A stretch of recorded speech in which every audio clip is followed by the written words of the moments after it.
Slowly drawing herself upright, Leah Bryce's mouth curved into a cold, loveless smile. "So there has been only one, and that makes you less than a whore. Go ask the priest at St. Matthew's if lying with just one man outside the marriage bed makes you less than a whore. Ask him if a 17-year-old girl with a bastard in her belly be any better than a trollop."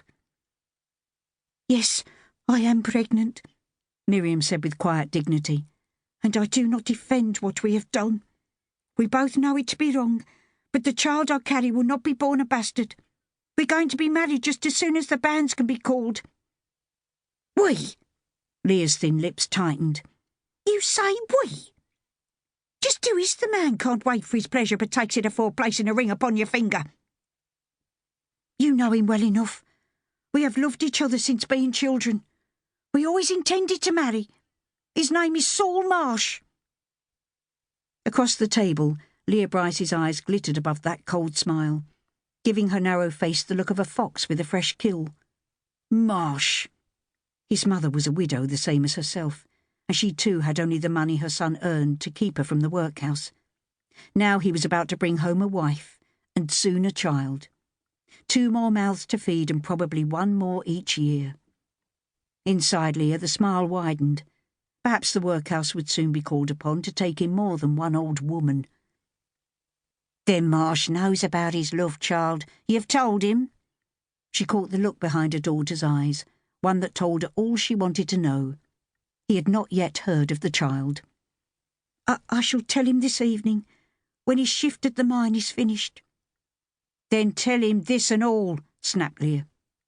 "You have 4 years before you be of the age to marry without my giving word." Miriam's eyes widened, and her words tumbled out in a rush. You would not deny us?" Leah sank to the floor, gathering the pieces of broken china slowly into her apron. Behind the shelter of the table, she heard the girl's sharp intake of breath, and the smile that rose to her own lips was warm with the pleasure of spite.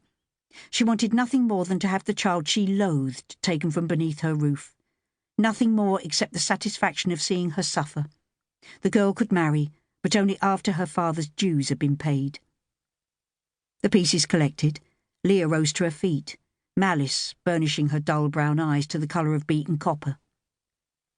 "You will not have the condoning of what you have done from me," she said evenly, eyes fixed on the girl's stricken face. "That which is in your belly will come out a bastard, and that it will remain till you be 21. By that time Marsh may have another wench in the family way, one who can marry afore you." Her lovely face crumpling, Miriam stared at her mother. "Why?" she asked, tears coursing down her cheeks. "Why do you treat me the way you do? What have I ever done to make you hate me so much?" Holding the apron bunched about the broken china, Leah's fingers tightened and her eyes flashed venom. "You lived," she said quietly. "You lived." Ralph Bryce placed the last of the numbered tokens on the tub he had filled with newly hewn coal, then called for the donkey boy to push it along the rails to the shaft bottom. Using the strip of cloth wound about his neck to wipe the sweat from his eyes, he squatted on his haunches, leaning his bare back against the coal seam glittering like black diamonds in the gleam from his Davy lamp. It was well named the Deep Seam. 30 feet thick and running for miles beneath the ground, it had yielded a rich harvest for the coal masters, and today he felt as though he personally had dug every ounce. "Another shift finished, Ralph, lad?" "Ah," he agreed wearily. "Then let's be getting up above. We be spending that much time down here, my old woman be getting to think I got myself a freshen. Now what could you be doing with another woman?" Hands hanging tiredly over his knees, Ralph smiled, his teeth gleaming white in the pool of light cast by the lamp. "Not a lot, Ralph, lad. Not a lot for sure. It'd be all I can manage to keep my Sarah happy. Once a week it has to be.